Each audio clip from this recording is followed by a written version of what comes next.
आज का हमारा मेन टॉपिक है homopolymer and copolymer. In the last class हमने डिस्कस किया था एडिशन पॉलीमराइजेशन और कंडेंसेशन पॉलीमराइजेशन के प्रोसेस क्या होते हैं, उनके बीच में क्या डिफरेंस होते हैं, उनके कौन कौन से पॉलीमर्स होते हैं और उनकी प्रिपरेशन कैसे की जाती है। आज हम देखेंगे कि होमोपॉलीमर्स क्या होते हैं या फिर कोपॉलीमर्स क्या होते हैं। तो जैसा कि नाम से हम समझ पाए इनकी अगर बात, तो होमो का मतलब होता है एक जैसा और को का मतलब होता है अलग अलग।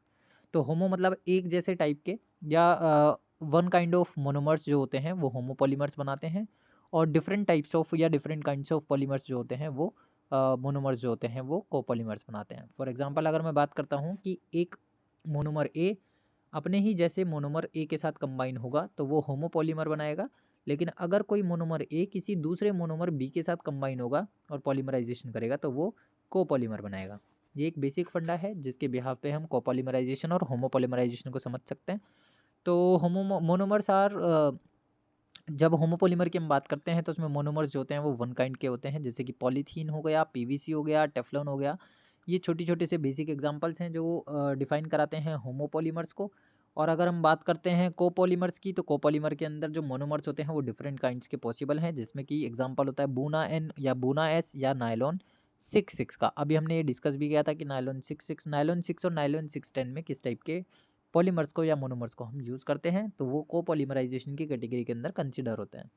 अगर मैं बात करूँ कोपॉलीमराइजेशन को लेकर के कि what is the process of copolymerization, कि what is copolymerization, how can we explain it या how can we define it. तो आप लोगों को ध्यान रखना है कि ये मोनोमर्स की एक यूनियन है, जो कि डिफरेंट डिफरेंट मोनोमर्स इसके अंदर कंबाइन होकर के आ सकते हैं। लेकिन जो सीधा सा होमोपॉलीमराइजेशन होता है उसमें एक ही टाइप ऑफ यूनिट के या एक ही काइंड ऑफ टाइप के जो मोनोमर्स होते हैं वो रिपीट होता है। तो सबसे पहले मैं एग्जांपल ले रहा हूँ बूना इसका, क्योंकि मैं कोपॉलीमराइजेशन की बात कर रहा हूँ तो मैं क्या बना रहा हूँ, कोपॉलीमर बना रहा हूँ। इस चीज़ का हमें ध्यान रखते हुए चलना है कि हम क्या टॉपिक ले रहे हैं और क्या उसमें प्रिपरेशन करने वाले हैं। तो मैं बूना एस की प्रिपरेशन करना जा रहा हूँ। तो बूना एस की प्रिपरेशन करने के लिए जो रिक्वायरमेंट हमारे पास है वो चीज़ सबसे पहले हम देख लेते हैं कि मुझे क्या चाहिए होगी, ब्यूटा डाई इन चाहिए होगी। इसका नाम है ब्यूटा डाई इन, इसको बोलते हैं ब्यूटा डाई इन। और ये वाला जो कंपाउंड हमारे पास है इसको हम बोलते हैं styrene. This is known as the styrene.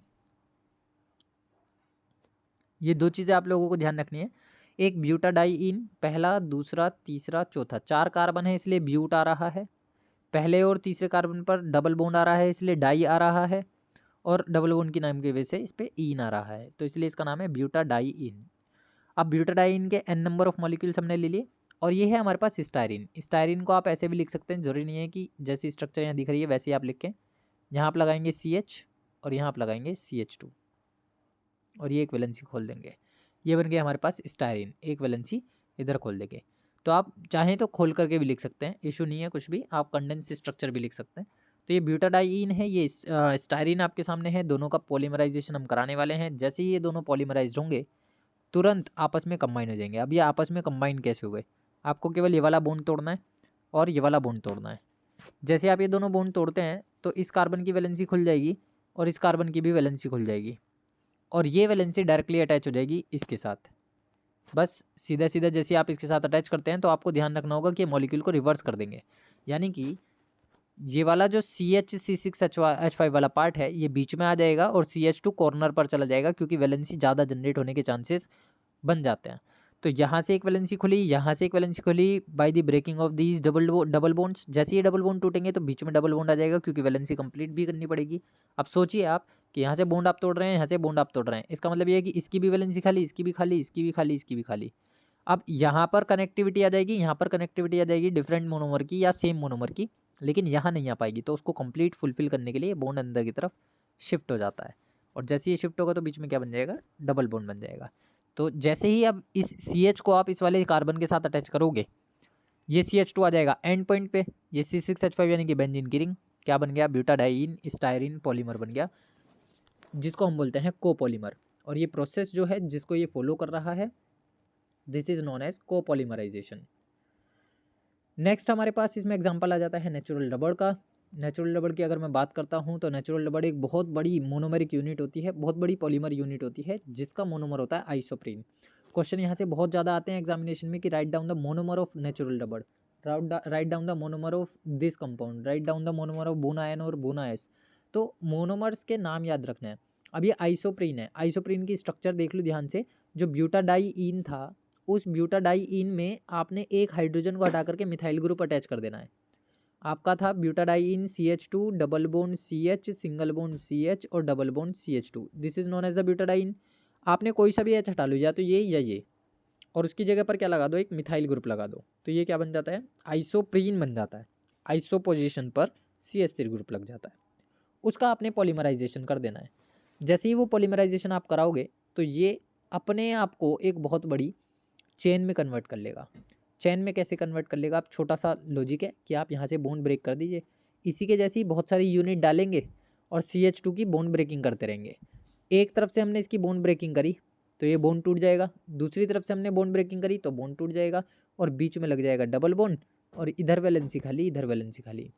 इसके साथ दूसरी आइसोप्रीनिक यूनिट, इसके साथ दूसरी आइसोप्रीनिक यूनिट, देखिए पहली, दूसरी, तीसरी, टोटल 3 आइसोप्रीन यूनिट हमें यहाँ मिल रही हैं।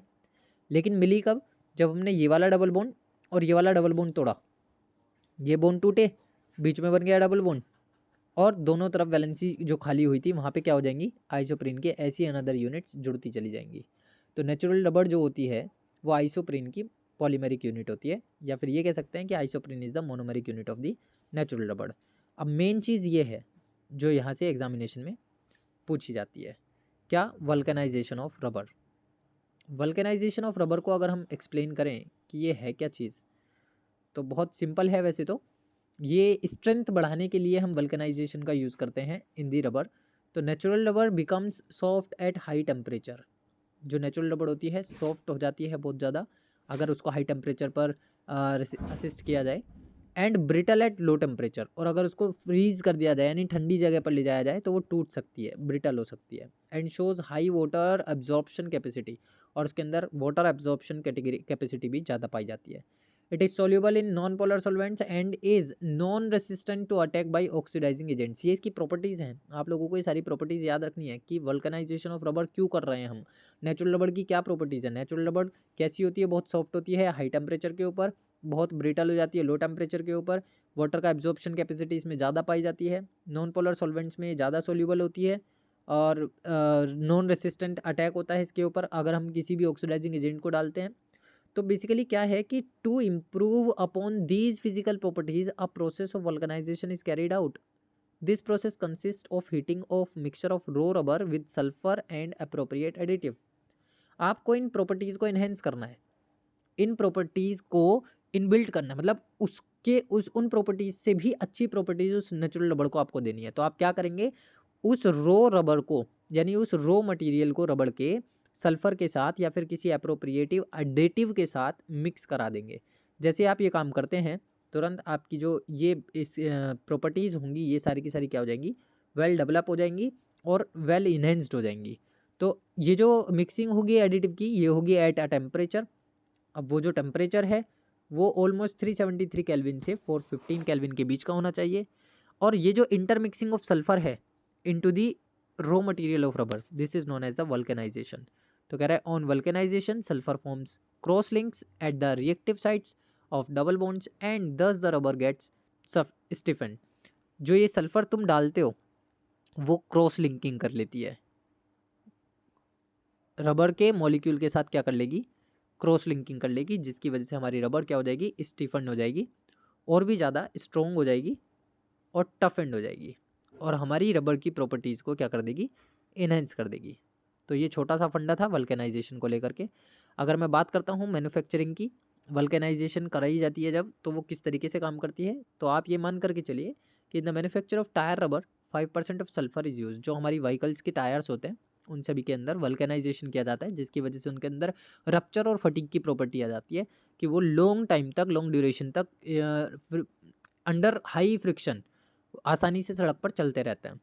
और ये जो होता है वो सब किसकी वजह से होता है, वो क्रॉस लिंकिंग की वजह से होता है।